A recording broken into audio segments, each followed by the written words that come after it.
Hello दोस्तों, कैसे हो आप?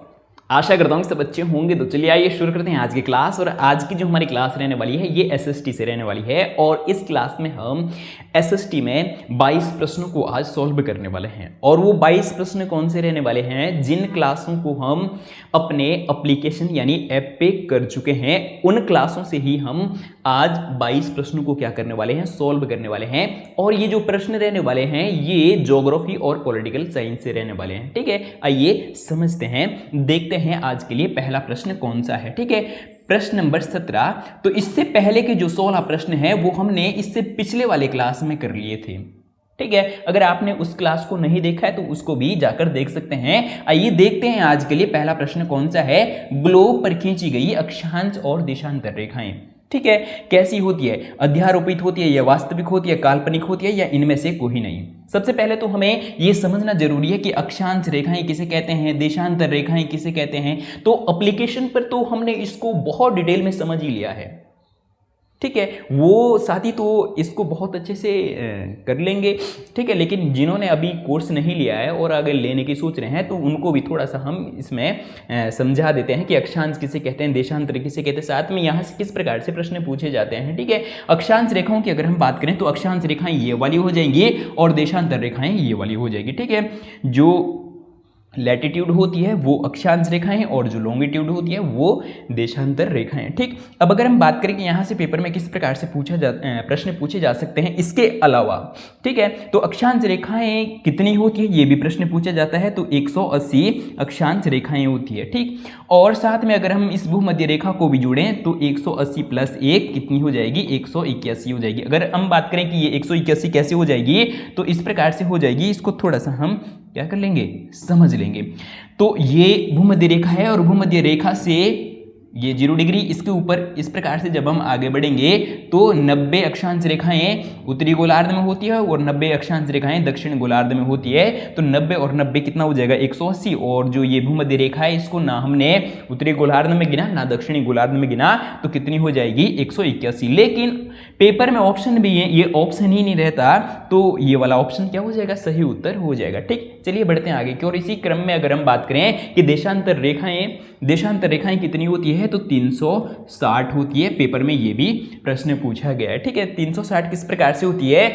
जो अक्षांश रेखाएं होती है वो पूरा वृत्त होती है। ठीक है, और अगर हम बात करें जो देशांतर रेखाएं हैं वो अर्धवृत्त होती है, इसलिए ये क्या होती है? इसके डबल होती है 360। ठीक, चलिए बढ़ते हैं आगे की ओर। अब हम इस प्रश्न को समझने वाले हैं कि इस प्रश्न में क्या पूछा जा रहा है। अध्यारोपित रेखा। अध्यारोपित रेखा का मतलब होता है कि जिस प्रकार से जो भारत और पाकिस्तान के बीच जो सीमा रेखा है, बाउंड्री है, वो अध्यारोपित है। ठीक है, और जो भारत और जो बांग्लादेश के बीच में जो सीमा रेखा है वो भी अध्यारोपित है। लेकिन अगर हम बात करें अक्षांश और देशांतर रेखाएं ये अध्यारोपित नहीं हैं। और फिर पेपर में प्रश्न पूछा जा सकता है कि जो भारत और पाकिस्तान के बीच सीमा रेखा है उसका नाम क्या है? तो रेड क्लिफ है। ठीक है, ये भी पेपर में प्रश्न पूछा गया है। ठीक, और इसी प्रकार से अगर हम बात करें वास्तविक रेखा तो अक्षांश और देशांतर रेखा वास्तविक नहीं है। और ये कैसी रेखाएं हैं? ये काल्पनिक रेखाएं हैं। काल्पनिक रेखाओं का मतलब क्या हो जाएगा कि जैसे हम इस प्रकार से पढ़ते हैं कि जो कर्क रेखा है वो भारत के 8 राज्यों से होकर गुजरती है। अगर हम उन 8 राज्यों में उसे ढूंढते खोजें कि कहाँ से होकर गुजरती है तो उसका कोई वो नहीं है। ठीक है, वो कहीं पर खींची नहीं गई है, वो काल्पनिक रेखाएं हैं। हम अध्ययन करने के लिए, चीज़ों को आसान बनाने के लिए क्या करते हैं? इस प्रकार से काल्पनिक रेखाओं से अध्ययन करते हैं। ठीक है, चलिए बढ़ते हैं आगे की ओर। और इस प्रश्न का जो सही उत्तर हो जाएगा वो ऑप्शन नंबर जो सी है वो सही उत्तर हो जाएगा। ठीक, और अगला जो प्रश्न रहने वाला है प्रश्न नंबर 18। आइए देखते हैं कि ग्लोब को 2 बराबर भागों उत्तरी गोलार्ध और दक्षिणी गोलार्ध में बांटने वाली रेखा। ठीक है, बहुत बहुत महत्वपूर्ण प्रश्न है। तो हमारे पास ऑप्शन दिया गया है कि 23.5 डिग्री मकर रेखा क्या करती है?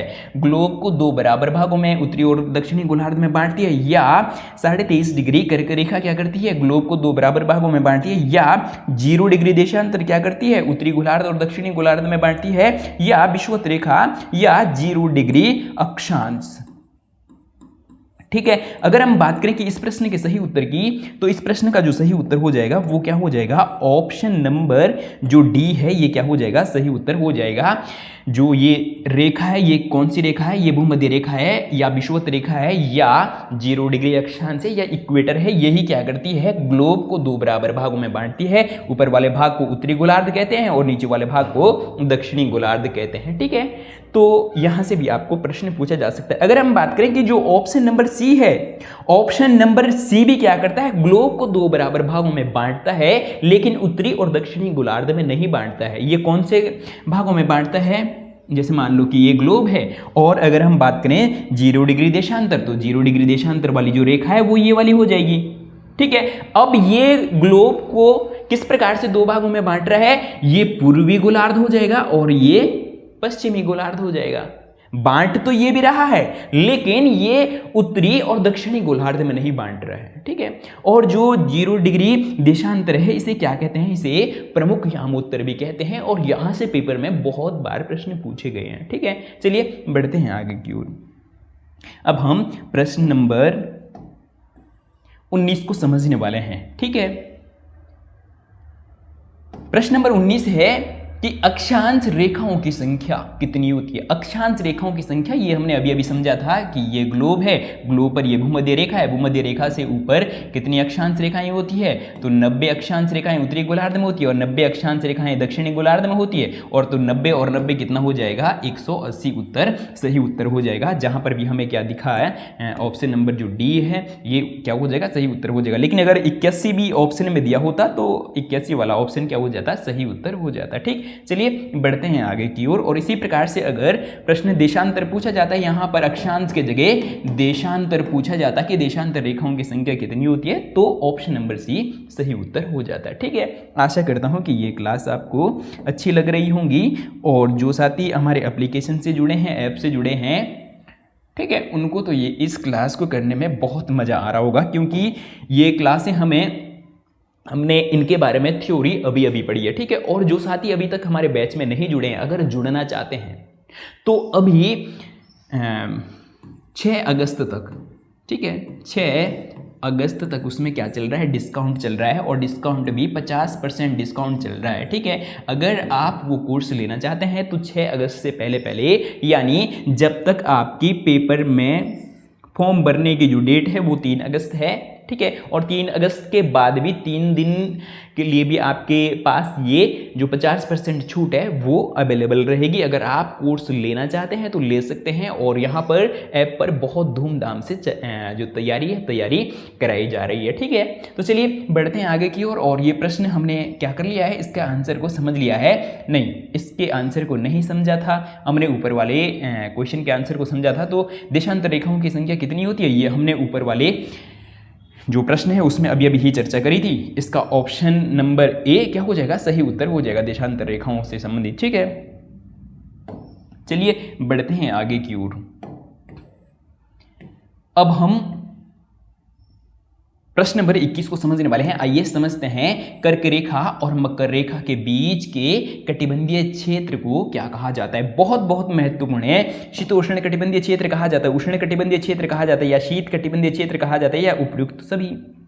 तो बात किसकी हो रही है, बात हो रही है कर्क रेखा और मकर रेखा। ठीक है, इसको हम इस प्रकार से भी समझ सकते हैं। ये भूमध्य रेखा हो जाएगी और भूमध्य रेखा के 23.5 डिग्री उत्तरी गोलार्ध में कौन सी रेखा होती है, तो ये कर्क रेखा होती है। ठीक है, और इसी प्रकार से जो भूमध्य रेखा है, भूमध्य रेखा को हम थोड़ा सा दूसरे कलर से समझाएंगे। ठीक है, ये वाली कौन सी हो जाएगी, ये भूमध्य रेखा हो जाएगी। ठीक है, और भूमध्य रेखा के 23.5 डिग्री दक्षिणी गोलार्ध में जो रेखा होती है, ठीक है, उस रेखा को किस नाम से जानते हैं, उसे मकर रेखा के नाम से जानते हैं। तो ये कौन सी रेखा हो जाएगी, ये मकर रेखा हो जाएगी। ठीक है, मकर रेखा। ठीक है, तो यही प्रश्न में यही पूछा जा रहा है कि इसके बीच का जो ये क्षेत्र है इसे किस नाम से जाना जाता है, तो इसे उष्णकटिबंधीय क्षेत्र के नाम से जाना जाता है। ठीक है, उष्णकटिबंधीय क्षेत्र का मतलब क्या होता है, उष्ण का मतलब क्या होता है, गर्मी, उष्ण, उष्ण का मतलब उष्मा, गर्मी, ठीक है।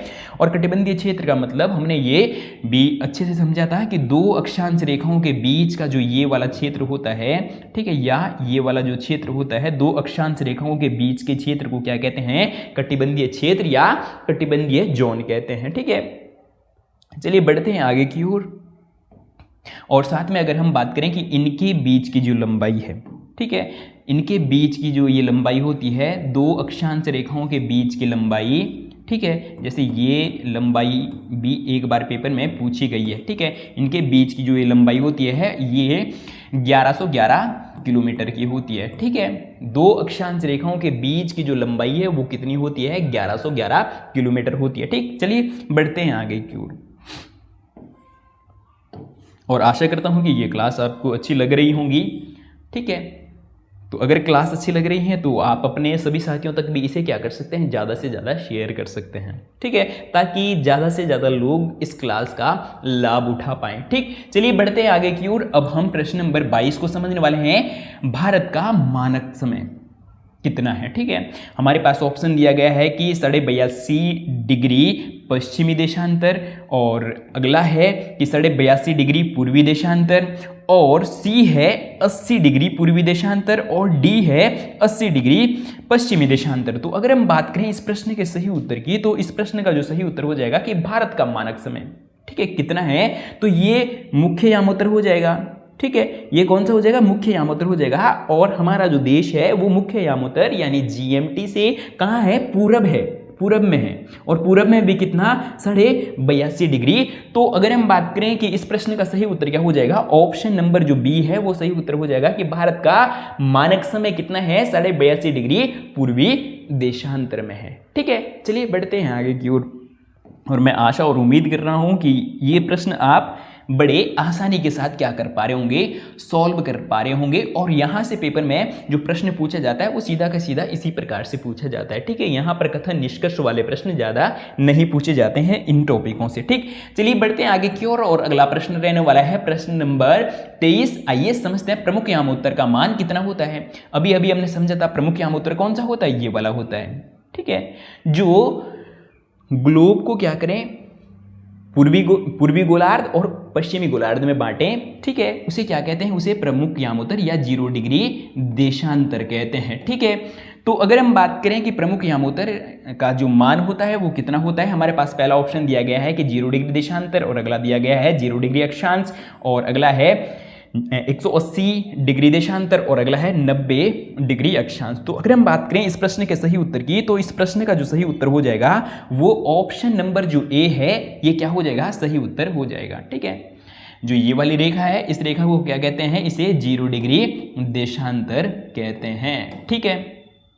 और अगर हम बात करें इसकी, तो ये इसे हम विषुवत रेखा कहते हैं, ठीक है। और अगर हम बात करें किसकी, जो 180 डिग्री देशांतर है, 180 डिग्री देशांतर वाली जो रेखा है, इसे क्या कहते हैं? इसे तिथि रेखा कहते हैं, ठीक है, तिथि रेखा। यहां से भी पेपर में प्रश्न पूछा गया कि तिथि रेखा किसे कहते हैं? तो 180 डिग्री देशांतर वाली जो रेखा है उसे क्या कहते हैं? तिथि रेखा कहते हैं। बहुत बहुत इंपॉर्टेंट है। चलिए बढ़ते हैं आगे की ओर।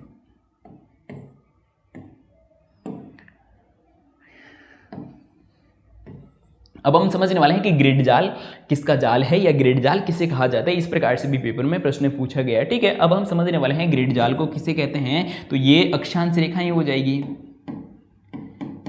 अक्षांश रेखाएं, ठीक है। अक्षांश रेखाएं कौन सी होती है? ये जो इस प्रकार से हैं, ये क्या होती है? अक्षांश रेखाएं होती है, ठीक है। और अब हम इसी प्रकार से देशांतर रेखाओं को भी समझने वाले हैं। ये ऐसे में कौन सी रेखाएं होती हैं? ये देशांतर रेखाएं होती हैं, ठीक है। ये अक्षांश और ये देशांतर, ठीक है। तो प्रश्न आपको 3 अलग अलग प्रकारों से पूछा जा सकता है। प्रश्न पूछा जा सकता है कि दो अक्षांश रेखाओं के बीच के क्षेत्र को क्या कहा जाता है। दो अक्षांश रेखाओं के बीच के क्षेत्र का मतलब हो जाएगा ये वाला। इसे हमने अभी अभी समझा था। इसे क्या कहा जाता है? कटिबंधीय क्षेत्र या कटिबंधीय जोन कहा जाता है। कटिबंधीय क्षेत्र या कटिबंधीय जोन कहा जाता है। इसी प्रकार से दो देशांतर रेखाओं के बीच का जो ये क्षेत्र है, ठीक है, इसे किस नाम से जानते हैं? इसे गौर। इसे क्या कहा जाता है? गौर कहा जाता है। ये भी पेपर में प्रश्न पूछा गया है। अब अगर हम बात करें कि ग्रिड जाल किसका जाल है, तो ये ग्लोब हो जाएगा, और ग्लोब पर ये कौन सी रेखाएं हो जाएंगी? ये देशांतर रेखाएं हो जाएंगी। ग्लोब पर ये कौन सी रेखाएं हो जाएंगी? ये देशांतर रेखाएं हो जाएंगी। और इसी प्रकार से ग्लोब पर जो ये कौन सी रेखाएं हो जाएंगी? ये अक्षांश रेखाएं हो जाएंगी।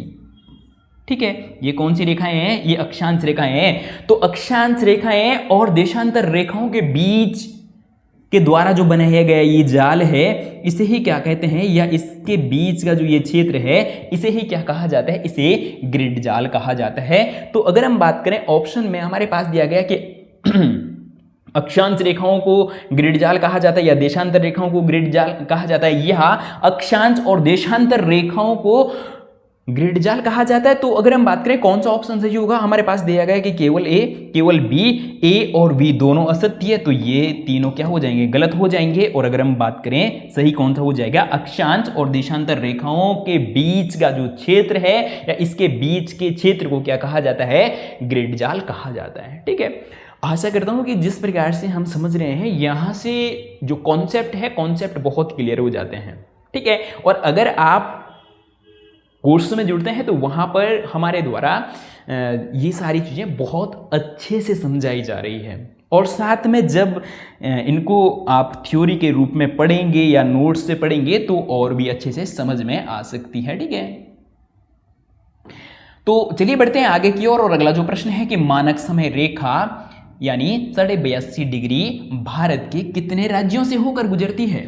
ये भी पेपर में प्रश्न पूछा गया है। ठीक है, हमारे पास ऑप्शन है 4 राज्यों से होकर गुजरती है, 5 राज्यों से होकर गुजरती है, 6 राज्यों से होकर गुजरती है या 7 राज्यों से होकर गुजरती है। तो अगर हम बात करें इसके सही उत्तर की, तो इसका सही उत्तर क्या हो जाएगा? ऑप्शन नंबर जो बी है वो सही उत्तर हो जाएगा। हमारे पास मैप दिया गया है और मैप में अगर हम बात करें कि जो हमारा मानक समय है वो कहाँ से लिया गया है, वो उत्तर प्रदेश से लिया गया है। उत्तर प्रदेश के भी कहा? मिर्जापुर से लिया गया, तो ये मिर्जापुर हो जाएगा। यानी एक राज्य कौन सा हो जाएगा? उत्तर प्रदेश हो जाएगा, जिससे मानक समय रेखा होकर गुजर रही है। एक उत्तर प्रदेश हो जाएगा और दूसरे में जो मध्य प्रदेश है, मध्य प्रदेश से भी होकर गुजर रही है। ठीक है, दूसरा राज्य मध्य प्रदेश हो जाएगा और तीसरा राज्य ये छत्तीसगढ़ हो जाएगा, 3 राज्य है, और चौथा राज्य ये उड़ीसा हो जाएगा। ठीक है, 4 राज्य और 5वां राज्य ये कौन सा हो जाएगा? ये आंध्र प्रदेश हो जाएगा। ठीक है, तो अगर हम बात करें जो मानक समय रेखा है वो कितने राज्यों से होकर गुजरती है? वो 5 राज्यों से होकर गुजरती है। वो 5 राज्य हमने जान लिए, समझ लिए। उत्तर प्रदेश, मध्य प्रदेश, छत्तीसगढ़ और उड़ीसा और आंध्र प्रदेश, ये 5 राज्य हो जाएंगे। ठीक है, तो हम जितने भी प्रश्न करने वाले हैं, हम कॉन्सेप्ट को बहुत अच्छे से क्लियर करने वाले हैं, ताकि अगर पेपर में प्रश्न पूछा भी जाए तो हमारा प्रश्न गलत नहीं होना चाहिए। ठीक है, इस मैप को थोड़ा सा मैं एक बार जूम करके दिखा देता हूं, ताकि आप ये 5 राज्यों को अच्छे से क्या कर पाएँ? समझ पाएँ। ठीक है, इस मैप को हम जूम करके समझ लिया तो ये उत्तर प्रदेश हो जाएगा। उत्तर प्रदेश के मिर्जापुर से क्या लिया गया है? मानक समय लिया गया है। और मानक समय हमारा कितना है? मानक समय 82.5 डिग्री पूर्वी देशांतर है। ठीक है, पूर्वी देशांतर है और वो कहाँ से लिया गया है? तो वो मिर्जापुर यानी उत्तर प्रदेश से लिया गया है। और ये मध्य प्रदेश का भी अलका भाग ऐसा है, और यहाँ से भी कौन सी रेखा होकर गुजर रही है? मानक समय रेखा। और ये छत्तीसगढ़ हो जाएगा ये पूरा का पूरा, और ये जो अलका सा ये कह सकते हैं हम, उड़ीसा से भी होकर गुजर रही है, और ये पूरा के पूरा फिर कौन सा हो जाएगा नीचे? ये आंध्र प्रदेश हो जाएगा। ठीक है, चलिए बढ़ते हैं आगे की ओर। हमारी जो क्लासें हैं इसमें बहुत डिटेल में समझाया जाता है, तो जो साथी जिनका ये टॉपिक अच्छे से क्लियर है वो इसको थोड़ा सा ज़्यादा स्पीड में करके देख सकते हैं। ठीक है, क्योंकि मेरे द्वारा जो समझाया जाता है वो इस प्रकार से समझाया जाता है कि अगर कोई हिंदी वाला भी हमारी ये क्लास देख रहा है, यानी जिसका मेन सब्जेक्ट क्या है? जिसका मेन सब्जेक्ट हिंदी है, यानी जिन्होंने ज्योग्राफी को सिर्फ और सिर्फ क्लास 12 तक पढ़ा या क्लास 10 तक पढ़ा, वो भी इन टॉपिकों को क्या कर लें? अच्छे से समझ लें। या जिनका इंग्लिश है या संस्कृत है या होम साइंस है, ठीक है, जिनके इस प्रकार के सब्जेक्ट भी हैं वो भी इस क्लास को बहुत अच्छे से समझ लें, इस प्रकार की हमारी क्लास रहती है। और जो साथी ऑलरेडी एसएसटी वाले हैं तो वो इसे क्या कर सकते हैं, थोड़ा सा ज़्यादा स्पीड में भी देख सकते हैं। ठीक है, चलिए बढ़ते हैं आगे की ओर। और अगला जो प्रश्न है प्रश्न नंबर 27, आइए समझते हैं प्रश्न नंबर 27। और प्रश्न नंबर जो 27 है, देखते हैं कि यदि ग्रीनविच यामोत्तर समय दोपहर के, जो ग्रीनविच है, ग्रीनविच पर समय कितना हो रहा है, दोपहर के 12 बजे हैं। ठीक है, और आगे है तो 45 डिग्री पूर्वी देशांतर पर क्या समय होगा। तो इसको हम समझ लेते हैं। ठीक है, ये ग्लोब हो जाएगा और ग्लोब पर ये वाली जो रेखा है ये कौन सी हो जाएगी, 0 डिग्री देशांतर हो जाएगी। और जो 0 डिग्री देशांतर है वही समय रेखा भी है कि अगर ग्लोब पर जो प्रमुख देशांतर है या प्रमुख यामोत्तर है उस पर कितने बज रहे हैं, दिन के 12 बज रहे हैं या दोपहर के 12 बज रहे हैं, तो 45 डिग्री देशांतर पर उस समय क्या समय हो रहा होगा। इसको हमने जो हमारी थ्योरी क्लास की ऐप पर आज ही वो क्लास की है उसमें बहुत अच्छे से समझाया था। उसमें हमने समझाया था कि अगर हम 15 डिग्री देशांतर पूरब में जा रहे हैं तो 15 डिग्री देशांतर अगर हम पूरब में जा रहे हैं तो कितना घंटे बढ़ेंगे, 1 घंटा बढ़ेगा। और अगर हम 30 डिग्री देशांतर पूरब में जा रहे हैं तो कितने घंटे बढ़ेंगे, 2 घंटे बढ़ेंगे। और अगर हम 45 डिग्री देशांतर पूरब में जा रहे हैं तो कितने घंटे बढ़ेंगे, 3 घंटे बढ़ेंगे। ठीक है, तो इसी प्रकार से हम इसे अगर बात करें तो जब हम इतना आगे जाएंगे 45 डिग्री पूर्वी देशांतर में जाएंगे तो 3 घंटे बढ़ जाएंगे।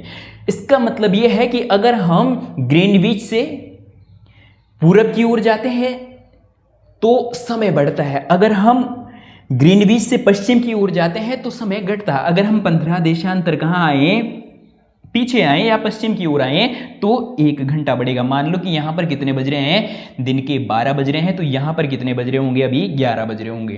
ठीक है, आशा करता हूं, उम्मीद करता हूं कि ये आपको समझ में आ गया होगा। और अगर दोपहर में 12 बज रहे थे तो मतलब दोपहर के ग्रीनविच पर 12 बज रहे थे तो उस समय 45 डिग्री पूर्वी देशांतर पर कितना होगा समय, तो हम इसमें 3 घंटे बढ़ा देंगे। 3 घंटे बढ़ाने का मतलब क्या हो जाएगा कि दोपहर के या अपराह्न के कितने बज रहे होंगे, 3 PM। ठीक है, चलिए बढ़ते हैं आगे की ओर। और इस प्रश्न का सही उत्तर क्या हो जाएगा, ऑप्शन नंबर जो ए है ये सही उत्तर हो जाएगा। ठीक है, और इस प्रकार का भी एक प्रश्न पेपर में पूछा जाता है। ठीक, चलिए बढ़ते हैं आगे की ओर।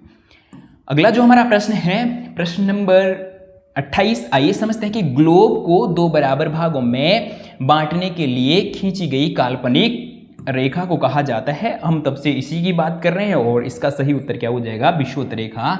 ये वाली जो रेखा है ये ग्लोब को 2 बराबर भागों में बांट रही है।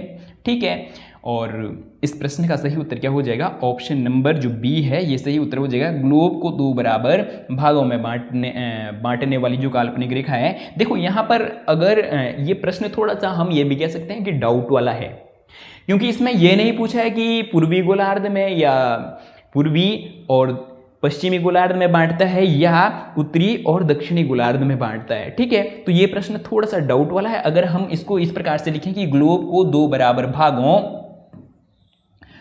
उत्तरी गोलार्ध, ठीक है, और दक्षिणी गोलार्ध, अगर प्रश्न इस प्रकार से होता तो इसका सटीक आंसर यही हो जाता। ठीक है, और अगर इसको फिर हम इस प्रकार से प्रश्न को बदलें कि पश्चिमी गोलार्ध, पूर्वी गोलार्ध और पश्चिमी गोलार्ध, अगर प्रश्न इस प्रकार से होता तो आंसर क्या हो जाता फिर अगर हम बात करें, लेकिन ऐसा कोई आंसर ही नहीं दिया। इसके लिए फिर 5वां जो ऑप्शन होता वो कौन सा होता, फिर यहाँ पर ऑप्शन होना चाहिए था 0 डिग्री देशांतर, 0 डिग्री देशांतर। ठीक है, लेकिन वो यहाँ पर ऑप्शन ही नहीं दिया गया तो इसका सही उत्तर क्या हो जाएगा, ये वाला सही उत्तर हो जाएगा। ठीक, चलिए बढ़ते हैं आगे की ओर। और अगर आपको ये क्लास अच्छी लग रही है और आप हमारे सारथी कोचिंग सेंटर में नए हैं और पहली बार है और चैनल को सब्सक्राइब नहीं किया गया है, आपके द्वारा, तो चैनल को सबसे पहले क्या कर दें, सब्सक्राइब कर दें और साथ में एक कमेंट जरूर करें कि आपको हमारी क्लास कैसी लगती है। और अगर आपको ऐसा लगता है कि इन क्लासों को थोड़ा और स्पीड में पढ़ाना चाहिए तो भी कमेंट करें, और अगर आपको लगता है कि जिस स्पीड में हम चल रहे हैं वो ठीक है तो भी आप कमेंट कर सकते हैं। ठीक है, आपके लिए हमारे द्वारा बहुत मेहनत की जाती है। मतलब आप देख सकते हैं कि अभी कितनी गर्मी है और ऐसे गर्मी में हम बिना पंखे के लिए, बिना पंखे के साथ आपको पढ़ा रहे हैं। अगर हमने पंखा चला दिया तो आप तक जो हमारी आवाज़ है वो क्लियर नहीं पहुंचती है। ठीक है, तो हमारे द्वारा आपके लिए मेहनत की जा रही है, इसके बदले में आप क्या कर सकते हैं, अगर आपको ये क्लास अच्छी लगती है तो अपने सभी साथियों तक ज़्यादा से ज़्यादा शेयर कर सकते हैं। ठीक है, बदले में आप क्या कर सकते हैं, इस क्लास को अपने सभी साथियों तक ज़्यादा से ज़्यादा शेयर कर सकते हैं। प्रश्न नंबर 29, आइए समझते हैं कि अक्षांशों के बारे में निम्नलिखित कथनों पर विचार कीजिए। हमें विचार करना है और साथ में आगे कि निम्नलिखित में से कौन सा कथन क्या है, सही है, यानी एक कथन सही होगा और 3 कथन गलत होंगे। आइए समझते हैं। पहला दिया गया कि मकर रेखा दक्षिणी गोलार्ध से होकर गुजरती है। मकर रेखा दक्षिणी गोलार्ध से होकर गुजरती है, ये कौन सा हो जाएगा, ये उत्तरी गोलार्ध, ये दक्षिणी गोलार्ध। और अगर हम बात करें मकर रेखा, ठीक है, तो मकर रेखा दक्षिणी गोलार्ध से होकर गुजरती है, ये देख लिया हमने, ये मकर रेखा हो जाएगी, मकर रेखा। ठीक है, और अगला है कि उत्तरी ध्रुव वृत्त विषुवत रेखा के इतने 23.5 डिग्री उत्तर में स्थित है। ठीक है, और अगला है जो दक्षिणी ध्रुव है, दक्षिणी ध्रुव वृत्त विषुवत रेखा के कितना 23.5 डिग्री दक्षिण में स्थित है। और चौथा है कि कर्क रेखा दक्षिणी गोलार्ध से होकर गुजरती है। तो अगर हम बात करें कि कर्क रेखा दक्षिणी गोलार्ध से होकर गुजरती है, ये भी गलत हो जाएगा। कर्क रेखा कहाँ है, यहाँ पर है, तो ये भी गलत हो जाएगा। और ये था कि दक्षिणी ध्रुव, कि जो दक्षिणी ध्रुव है ये वाला, ठीक है, दक्षिणी ध्रुव कितने पे है, 23.5 डिग्री दक्षिण में है, तो नहीं, बिल्कुल नहीं। जो दक्षिणी ध्रुव है, दक्षिणी ध्रुव कितने पे है, तो 90 डिग्री दक्षिण पर है। और अगर हम बात करें कि उत्तरी ध्रुव वृत्त विषुवत रेखा, तो उत्तरी ध्रुव विषुवत रेखा के इतने पर नहीं है, उत्तरी ध्रुव विषुवत के कितने पर है, 0 डिग्री देशांतर पर है। ठीक है, तो ये भी क्या हो जाएगा, ये भी गलत हो जाएगा। तो इस प्रश्न का जो सही उत्तर है वो पहला ही ऑप्शन क्या हो जाएगा, सही उत्तर हो जाएगा कि जो मकर रेखा है, मकर रेखा कहाँ पर है, दक्षिणी गोलार्ध में 23.5 डिग्री पर है। ठीक है, तो ये ऑप्शन क्या हो जाएगा, सही उत्तर हो जाएगा। कौन सा, ऑप्शन नंबर फर्स्ट सही उत्तर हो जाएगा। ठीक, चलिए बढ़ते हैं आगे की ओर। और ये पॉलिटिकल साइंस का क्या रहने वाला है, नहीं, ये ज्योग्राफी का आज के लिए अंतिम प्रश्न रहने वाला है। इसके बाद हम पॉलिटिकल साइंस को क्या करेंगे, शुरू करेंगे। आइए समझते हैं। प्रश्न है कि निम्नलिखित में से ग्लोब के बारे में सही कथन का चयन कीजिए। हमें क्या करना है कि ग्लोब के बारे में सही कथन का चयन करना है। पहला है कि ग्लोब पर अक्षांश और देशांतर रेखाएं खींची गई हैं। ग्लोब पर अक्षांश और देशांतर, ये देशांतर रेखाएं हो जाएंगी। ठीक है, और ये अक्षांश रेखाएं हो जाएगी कि ग्लोब पर अक्षांश और देशांतर रेखाएं खींची गई है। ठीक है, अगला देख लेते हैं कि यह अपने अक्ष पर झुकी हुई अवस्था में होता है, कि जो ग्लोब है वो अपनी अवस्था पर क्या होता है, झुका हुआ होता है। तो बिल्कुल सही बात है कि ग्लोब अपने अक्ष पर कितना 23.5 डिग्री, 23.5, ठीक है, 23.5 डिग्री क्या होता है, झुका हुआ होता है। ये भी सही है और पहला भी सही है कि इस पर अक्षांश और देशांतर रेखाएं खींची होती है। ठीक है, और अगला है कि यह पृथ्वी का वास्तविक प्रतिरूप है। तो बिल्कुल सही बात है, ये आज ही क्लास में हमने बहुत अच्छे से समझा था। और आगे कि यह अंडाकार आकृति का, अंडाकार आकृति का अगर हम बात करें, अंडाकार आकृति तो नहीं कह सकते हैं, हम कह सकते हैं कि जो ग्लोब है, या हम कह सकते हैं कि जो पृथ्वी है, पृथ्वी क्या है, ध्रुवों से चपटी है और बीच से कैसी है, उभरी हुई है। और इसको क्या कहते हैं, इसे भूभाग कहते हैं। इसे क्या कहते हैं, जो ये पृथ्वी का इस प्रकार का आकार है कि ध्रुवों से चपटी है, यानी ध्रुवों से कैसी है, चपटी है और बीच से उभरी हुई है, तो इसे क्या कहा जाता है, भूभाग। ठीक है, भू-आभ। ठीक है, या इंग्लिश में बात करें तो इंग्लिश में इसे जियोड कहा जाता है। ठीक है, आशा करता हूं कि ये समझ में आ गया होगा। तो ये क्या हो जाएगा, ऑप्शन नंबर डी गलत हो जाएगा, ए बी सी सही हो जाएगा। ऐसा ऑप्शन हमारे पास कौन सा है, ए बी सी सही। ऐसा ऑप्शन हमारे पास ऑप्शन नंबर 4 है। तो ऑप्शन नंबर 4 इस प्रश्न का क्या हो जाएगा, सही उत्तर हो जाएगा। ठीक है, चलिए बढ़ते हैं अगले प्रश्न की ओर। और अब जो आगे आने वाले प्रश्न हैं ये पॉलिटिकल साइंस से रहने वाले हैं। ठीक, आइए समझते हैं प्रश्न नंबर 10 नहीं प्रश्न नंबर 11। इससे पहले के भी जो 10 प्रश्न हैं वो हमने पिछले वाले क्लास में किए थे। जिस क्लास में हमने किसके बारे में समझा था, उस क्लास में हमने जो भारतीय संविधान की 12 अनुसूचियां हैं 12 अनुसूचियों से बहुत डिटेल में समझा था। ठीक है, और भारतीय संविधान की जो 12 अनुसूचियां हैं इसकी भी जो डेमो क्लास है वो आपने यूट्यूब पर देखी ही होगी, और अगर नहीं देखी है तो उस क्लास को भी जरूर जाकर देख सकते हैं, डेमो क्लास भी। और साथ में जो उसके हमने क्वेश्चन कराए थे उसमें भी बहुत डिटेल में समझाया गया था कि जो भारतीय संविधान की 12 अनुसूचियां हैं ये परीक्षा की दृष्टि से बहुत बहुत महत्वपूर्ण है पूरे के पूरे एग्जाम में। ठीक है, हम 2 लैंग्वेजों की बात करें, CTB की बात करें और साथ में जो SST है उसकी बात करें, तो इन सब मिलाकर भारतीय संविधान की 12 अनुसूचियों से लगभग 4 से 5 प्रश्न पूछे जाते हैं, प्रत्येक सेक्शन में पूछे जाते हैं। ठीक है, तो उस क्लास को भी जरूर जाकर देख सकते हैं। अब हम बात करने वाले हैं प्रश्न नंबर 11 की। भारतीय संविधान में मौलिक अधिकारों का वर्णन किस भाग में किया गया है? ठीक है, बहुत अच्छे से हमने समझा है। अगर हम बात करें भाग 2 की, तो भाग 2 में किस चीज का वर्णन है? नागरिकता। भाग 2 में किस चीज का वर्णन है? नागरिकता का वर्णन है। और इसमें अगर हम अनुच्छेदों की बात करें तो अनुच्छेद 5 से 11 है। ठीक है, इसी प्रकार से अगर हम बात करें भाग 3 में मौलिक अधिकार। ठीक है, मौलिक अधिकारों का वर्णन किया गया है।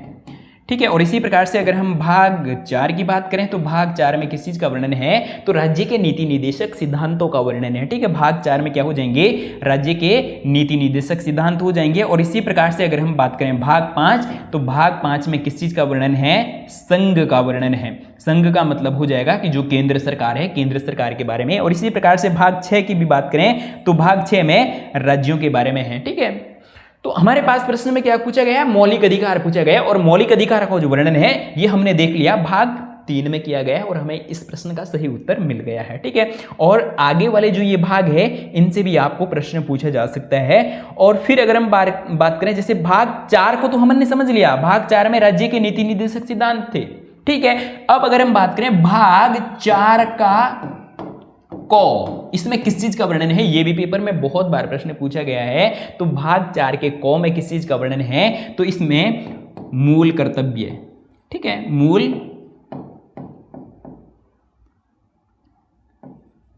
ठीक है कर्तव्य।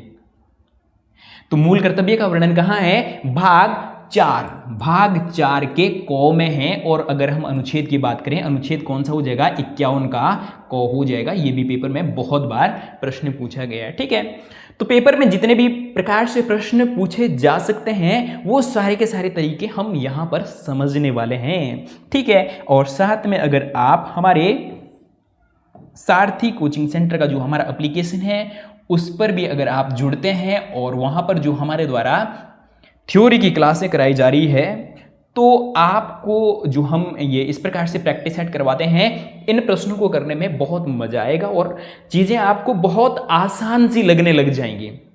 ठीक है, इसीलिए अगर आप भी जुड़ना चाहते हैं तो आप जुड़ सकते हैं, और बहुत सारे साथी उसमें जुड़े भी हैं, और जो जुड़े हैं उनके लिए बहुत बहुत धन्यवाद। ठीक है, और अगला प्रश्न है, भारतीय संविधान में मौलिक अधिकार किस देश के संविधान से प्रेरित है? यानी किस देश के संविधान से मौलिक अधिकारों के प्रावधान को लिया गया है?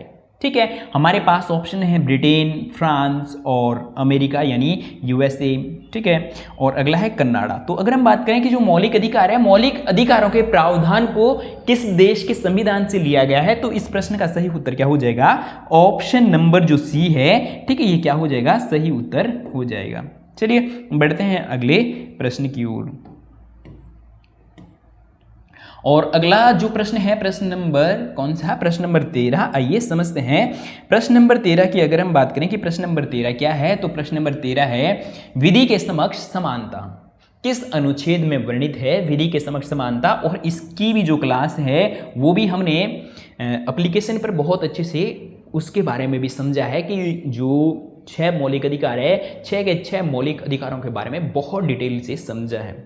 ठीक है, तो जिन साथियों ने वो क्लास से देख ली होंगी तो उनके लिए बहुत आसान लग रहा होगा। ठीक है, आगे है कि विधि के समक्ष समानता का वर्णन किस अनुच्छेद में किया गया, 15 में किया गया या 14 में किया गया या 16 में या 17 में। तो अगर हम बात करें इस प्रश्न के सही उत्तर की तो ऑप्शन नंबर जो बी है ये क्या हो जाएगा, सही उत्तर हो जाएगा। लेकिन अगर हम बात करें कि जो अनुच्छेद 15 है, अनुच्छेद 15 में किस चीज़ का वर्णन है, तो जाति, धर्म, लिंग या जन्म स्थान या क्षेत्र के आधार पर किसी के साथ भी क्या नहीं किया जाएगा, भेदभाव नहीं किया जाएगा, ऐसा वर्णन किसमें, अनुच्छेद 15 में। ठीक है, इसी प्रकार से अगर हम बात करें अनुच्छेद 16 की, तो अनुच्छेद 16 में किस चीज़ का वर्णन है, लोक नियोजन में समान अवसर का वर्णन है। ठीक है, अनुच्छेद 16 और अनुच्छेद 17 में किस चीज़ का वर्णन है, अस्पृश्यता का अंत या उन्मूलन की बात की गई है। ठीक है, या जिसे हम छुआछूत भी कहते हैं, इसका जो उन्मूलन है वो अनुच्छेद 17 में किया गया है। ठीक है, चलिए बढ़ते हैं आगे की ओर और इस प्रश्न का सही उत्तर ऑप्शन नंबर बी सही उत्तर हो जाएगा।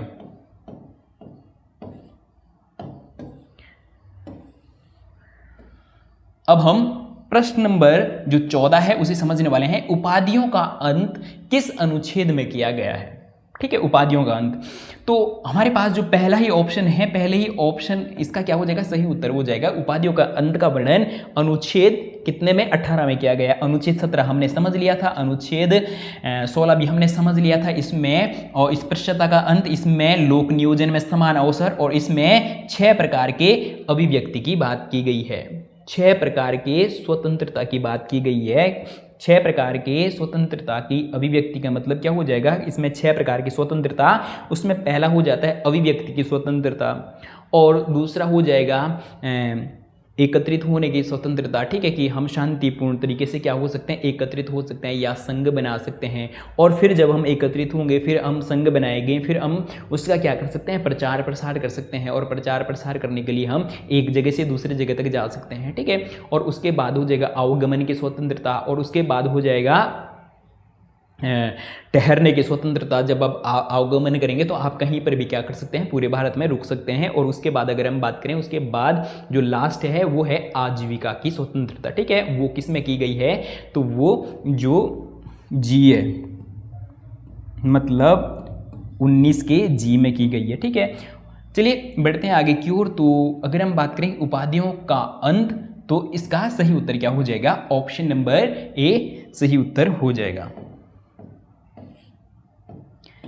अब अगला जो प्रश्न होने वाला है, प्रश्न नंबर 15, आइए समझते हैं, इंपॉर्टेंट है। संपत्ति का अधिकार अनुच्छेद 19 के किस उपधारा से हटाया गया, बहुत बहुत महत्वपूर्ण है। तो सबसे पहले अगर हम बात करें कि जो संपत्ति का अधिकार है, संपत्ति के अधिकार को थोड़ा सा और डिटेल में समझ लेते हैं, क्योंकि यहाँ से पेपर में प्रश्न पूछे जाते हैं। ठीक है, आइए थोड़ा सा और डिटेल में जाकर समझते हैं। अगर हम बात करें कि वर्तमान समय में कितने अधिकार है, तो वर्तमान समय में 6 अधिकार हैं। ठीक है, वर्तमान समय में कितने अधिकार है, तो 6 अधिकार है। अगर हम बात करें कि जब हमारा संविधान बनकर तैयार हुआ था, यानी मूल संविधान, तो मूल संविधान में कितने अधिकार थे, मूल संविधान।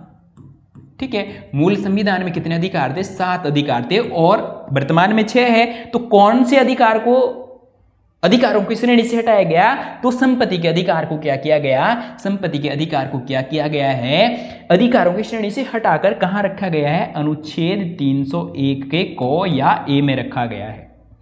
अब अगर हम बात करें कि यहां से आपको और किस प्रकार से प्रश्न पूछे जा सकते हैं, तो प्रश्न पूछा जा सकता है कि जो संपत्ति का अधिकार है, संपत्ति के अधिकार को कौन से संविधान संशोधन के द्वारा हटाया गया और कब हटाया गया। तो अगर हम बात करें संविधान में जो संपत्ति का अधिकार है और इसे मूल अधिकारों या मौलिक अधिकारों से हटाया गया, तो कब हटाया गया, तो 44वें, ठीक है 44वें संविधान संशोधन, ठीक है 44वें संविधान संशोधन 1978 में हटाया गया।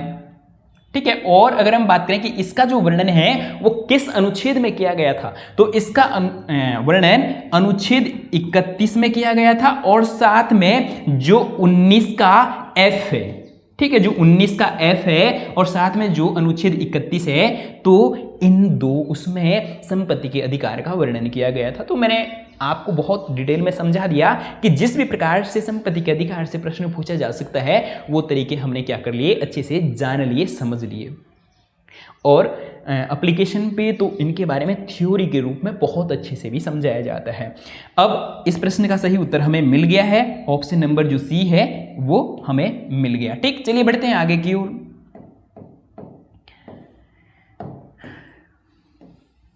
अब अगला जो प्रश्न रहने वाला है, प्रश्न नंबर कौन सा है, प्रश्न नंबर 16। ठीक है, शिक्षा का अधिकार किस अनुच्छेद में जोड़ा गया। बहुत बहुत महत्वपूर्ण है कि जो शिक्षा का अधिकार है उसे किस अनुच्छेद में जोड़ा गया, ठीक है, या किस अनुच्छेद के साथ में रखा गया। तो शिक्षा का अधिकार पहले क्या नहीं था, ये पहले मौलिक अधिकार नहीं था।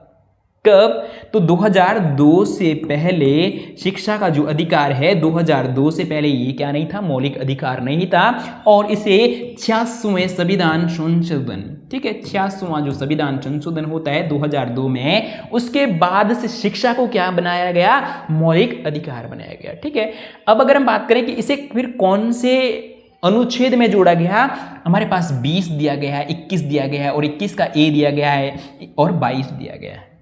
तो अगर हम बात करें इस प्रश्न के सही उत्तर की, तो इस प्रश्न का सही उत्तर क्या हो जाएगा, ऑप्शन नंबर सी सही उत्तर हो जाएगा।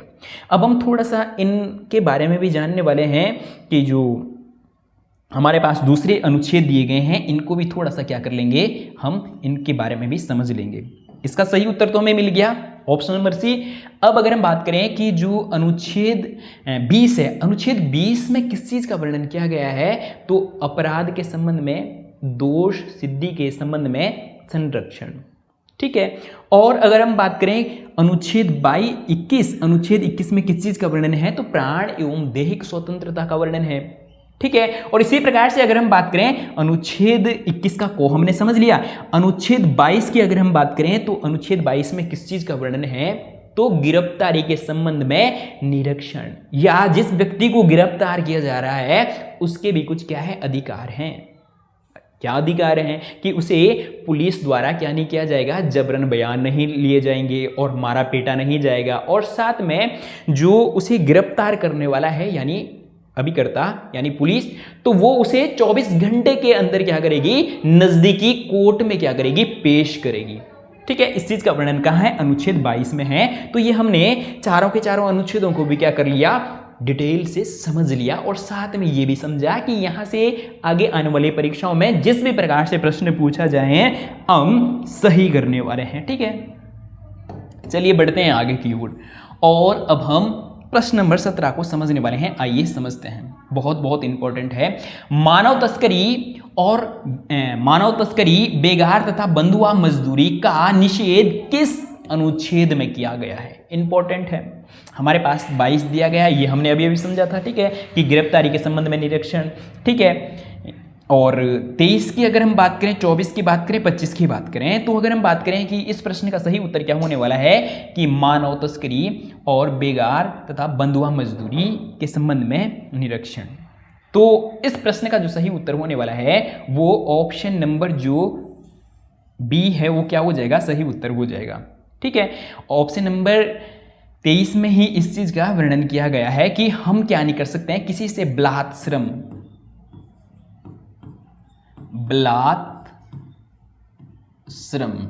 कि हम किसी से बलपूर्वक क्या नहीं करवा सकते हैं, श्रम नहीं करवा सकते हैं, और साथ में हम मानव की तस्करी नहीं कर सकते, यानी मानव को बेच और खरीद नहीं सकते हैं। ठीक है, और उनसे हम क्या नहीं करवा सकते हैं, बेगार या बंधुआ मजदूरी नहीं करवा सकते हैं। ऐसा वर्णन किस अनुच्छेद में है, तो अनुच्छेद किसमें, अनुच्छेद 23 में किया गया है। ठीक है, और अगर हम बात करें अब अनुच्छेद 24 की, अनुच्छेद 24 में किस चीज का वर्णन है, तो इसमें बाल श्रम, बाल, ये ठीक है लॉ है, बाल श्रम कि हम क्या नहीं करवा सकते हैं, बाल श्रम नहीं करवा सकते हैं। 14 या 14 वर्ष से कम वर्ष के जो बच्चे हैं उनसे जोखिम भरे कार्य नहीं करा सकते हैं। ठीक है, जैसे फैक्ट्री हो गया या किसी भी प्रकार के कार्य, जोखिम भरे कार्य नहीं करवा सकते हैं। ठीक है, और इसके बाद अगर हम बात करें अनुच्छेद जो 25 है, अनुच्छेद 25 में किस चीज का वर्णन है, तो इसमें वर्णन किया गया है स्वतंत्रता के, नहीं, धार्मिक स्वतंत्रता। किसके, धार्मिक स्वतंत्रता। ठीक है, ठीक है, इसमें धार्मिक स्वतंत्रता के का वर्णन किया गया है। कि हमें किस प्रकार की स्वतंत्रता कि हम जिस भी धर्म को मानना चाहें वो हमारा अधिकार है, हम जिस भी धर्म को मानना चाहें उसकी स्वतंत्रता कहाँ है या ऐसा वर्णन कहाँ है, तो अनुच्छेद 25 में है। ठीक है, और आगे है अब प्रश्न नंबर कौन सा 18। आइए समझते हैं, धार्मिक स्वतंत्रता का अधिकार किन अनुच्छेदों में है। हमारे पास पहला दिया गया है 19 से 22। 19 से 22 की अगर हम बात करें तो इसमें क्या आ जाएगा, स्वतंत्रता के अधिकार का जो वर्णन है 19 से 22 में है। इसी प्रकार से अगर हम बात करें 23 से 24 में किस चीज़ का वर्णन है, तो 23 से 24 में शोषण के विरुद्ध अधिकार, शोषण के विरुद्ध अधिकार, ठीक है, के विरुद्ध, ठीक है, अधिकार। ठीक, और अगर हम बात करें 25 से 28 तो इसमें किस चीज़ का वर्णन है, तो इसमें धार्मिक स्वतंत्रता का वर्णन है, तो हमें आंसर मिल गया। और इसी प्रकार से अगर हम बात करें अनुच्छेद 29 और 30 में किस चीज़ का वर्णन है, तो इसमें किस चीज़ का वर्णन है, तो इसमें सांस्कृतिक एवं शिक्षा संबंधी वर्णन है, किसके लिए, अल्पसंख्यकों के लिए। ठीक है, चलिए बढ़ते हैं आगे की ओर। अब हम प्रश्न नंबर 19 को समझने वाले हैं। ठीक है, आइए समझते हैं, और ये आज के लिए क्या रहने वाला है, सेकंड लास्ट प्रश्न रहने वाला है। और अगर आपने फिर भी अभी तक भी हमारे सारथी कोचिंग सेंटर चैनल को सब्सक्राइब नहीं किया है तो जरूर से जरूर क्या करें, चैनल को सब्सक्राइब करें, ताकि हमारी आने वाली जो इस प्रकार की वीडियो है वो सबसे पहले आप तक पहुंचे, या उसका जो नोटिफिकेशन है वो आप तक पहुंचे। तो नोटिफिकेशन पहुंचने के लिए आप क्या करेंगे, चैनल को सब्सक्राइब करेंगे, और जो उसके बगल में बेल आइकन या घंटी है उसे क्या करेंगे, उसे भी प्रेस करेंगे, ताकि आपको हमारे आने वाली क्लासों का नोटिफिकेशन सबसे पहले आप तक पहुंचे। ठीक है, चलिए समझते हैं प्रश्न नंबर 19 को। ये भी परीक्षा की दृष्टि से इंपॉर्टेंट है, और ये पेपर में कब पूछा गया है, शायद 2022 वाले में पूछा गया है। ठीक, आइए समझते हैं कि भारतीय नागरिकों को अनुदत्त किस मौलिक अधिकार की परिधि के अंतर्गत सर्वोच्च न्यायालय ने भोजन का अधिकार, निजता के अधिकार तथा प्रदूषण मुक्त जल एवं वायु के अधिकार की व्याख्या की है। ठीक है, हमारे पास ऑप्शन दिए गए हैं कि 21, और अगला है 19, और अगला है 14, और अगला है, तो ये तो हमने समझ लिए थे। और अगर हम बात करें कि ये किस चीज़ में इसका वर्णन किया गया है, तो इस चीज़ का जो वर्णन है वो अनुच्छेद 21 में किया गया है। ठीक है, अनुच्छेद 21 में भी इसे अलग अलग भागों में सर्वोच्च न्यायालय ने इसे क्या किया है, अलग अलग भागों में। जैसे भोजन का अधिकार, भोजन के अधिकार को सर्वोच्च न्यायालय ने कब मौलिक अधिकार माना, तो 2001 में। ठीक है, और इसी प्रकार से अगर हम बात करें कि निजता का जो अधिकार है, निजता के अधिकार को कब सर्वोच्च न्यायालय ने क्या माना, मौलिक अधिकार माना, तो 2017 में। ठीक है, और इसी प्रकार से अगर हम बात करें प्रदूषण मुक्त जल और वायु, इसको सर्वोच्च न्यायालय ने कब मौलिक अधिकार माना, तो इसे सर्वोच्च न्यायालय ने 1991 में सुभाष बनाम बिहार राज्यवाद में इसे क्या माना, प्रदूषण मुक्त, यानी हमें स्वच्छ हवा और स्वच्छ जल हमारा क्या है, ये हमारा मौलिक अधिकार है। और इस चीज का जो वर्णन है वो किस में किया गया है, तो इसका वर्णन अनुच्छेद 21 में किया गया है। यानी अनुच्छेद 21 में वर्णन है प्राण एवं देह की स्वतंत्रता की। ठीक है, तो ये हमारे प्राण और देह के लिए मुक्त, मतलब पर्यावरण मुक्त जल भी आवश्यक है, और वायु भी आवश्यक है, और इसी प्रकार से भोजन भी आवश्यक है, और इसी प्रकार से निजता यानी प्राइवेसी भी हमारे लिए क्या है, आवश्यक है। तो इसे किस अनुच्छेद के तहत रखा गया है, तो अनुच्छेद 21 के तहत ये आते हैं। ठीक है, चलिए बढ़ते हैं आगे की ओर, और बहुत बहुत इंपॉर्टेंट है। और जो ये हमने बात करी सुभाष बनाम बिहार राज्यवाद, ये कब का, 1991 का है। और ये पेपर में बहुत बार प्रश्न पूछा गया है कि प्रदूषण मुक्त जल और वायु, ठीक है, इसे सर्वोच्च न्यायालय ने कब मौलिक अधिकार माना, या मौलिक अधिकार की श्रेणी में रखा, या कब से इसे सर्वोच्च न्यायालय ने मौलिक अधिकार माना, तो 1991 में सुभाष बनाम बिहार राज्यवाद में। ठीक है, तो ये बहुत इंपॉर्टेंट है, तीनों के तीनों चीजें आपको अलग अलग प्रकार से पूछी जा सकती है। ठीक, सही उत्तर क्या हो जाएगा, ऑप्शन नंबर एक सही उत्तर हो जाएगा। ठीक है, अब हम अगले प्रश्न की ओर बढ़ते हैं। अगला जो प्रश्न रहने वाला है ये आज के लिए अंतिम प्रश्न रहने वाला है, और अंतिम प्रश्न को करने से पहले मैं आपसे फिर भी एक विनम्र निवेदन कर रहा हूं, अगर आपने चैनल को सब्सक्राइब नहीं किया है तो चैनल को जरूर सब्सक्राइब कर दें, बस उससे हमारा एक मोटिवेशन बढ़ता है, या आगे की जो आने वाली क्लासें हैं उसको थोड़ा और जोश के साथ लाते हैं। और अगर आप कमेंट करते हैं कि आपको हमारी क्लासें कैसी लगती है तो भी हमें डबल मोटिवेशन मिलता है।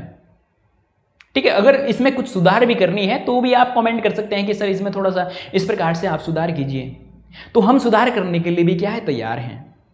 तो आपको हमारी ये क्लासें जैसे भी लगती है आप कमेंट कर सकते हैं कि हमारी क्लास आपको कैसी लगी, और साथ में अगर आप सकारात्मक कमेंट करते हैं और साथ में वीडियो को लाइक और चैनल को सब्सक्राइब करते हैं तो डबल मोटिवेशन मिलता है। पूरे दिन भर की जो थकान है, ठीक है, इन सब चीज़ों के पीछे पढ़ाना आसान है, लेकिन ये सब चीज़ें तैयार करना मुश्किल है। इन सब के पीछे बहुत मेहनत लगती है। तो आपका एक कमेंट, आपका एक लाइक, आपका एक सब्सक्राइब हमें क्या करता है, ऊर्जा प्रदान करता है, और पूरे दिन भर की जो थकान है वो एक सकारात्मक उसमें बदल जाती है।